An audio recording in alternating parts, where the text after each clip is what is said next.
Sa série animée a bercé l'enfance de toute une génération dans les années 1970.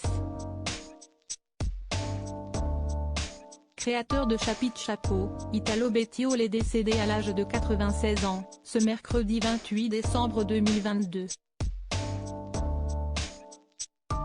Le réalisateur italien est mort paisiblement à son domicile d'Agnane, Hérault, où il habitait avec son épouse Françoise depuis une vingtaine d'années.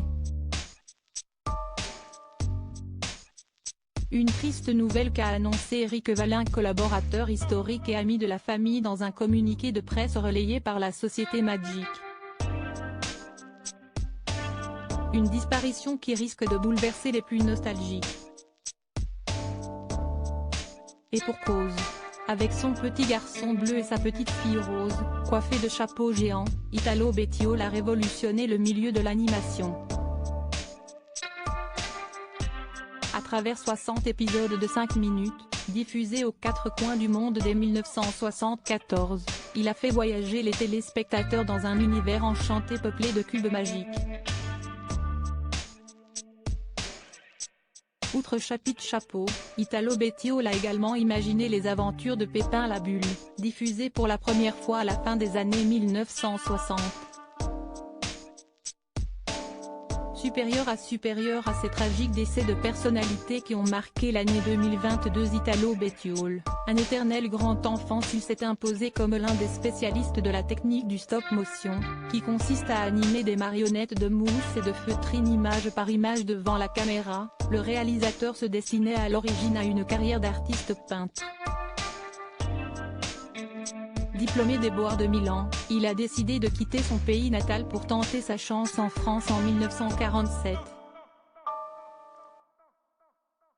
Finalement, il a mis à profit ses talents de dessinateur dans le cinéma d'animation. En 1968, Italo Bettiol a fondé la société Bellocapi avec l'aide Michel Karloff et Nicole Pichon, producteurs de nombreuses séquences de l'émission L'île aux enfants. Même à la retraite, Italo Bettiol n'a pu s'empêcher de bricoler des machines extraordinaires dans son atelier, situé près de Montpellier.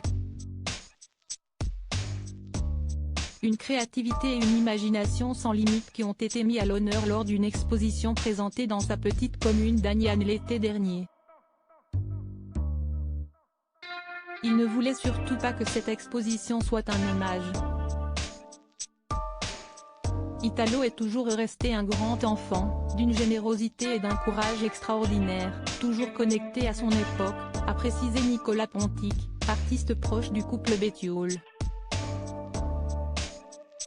En quittant ce monde, Italo Bettiol laisse derrière lui un bel héritage poétique. Crédit photo, capture d'écran YouTube.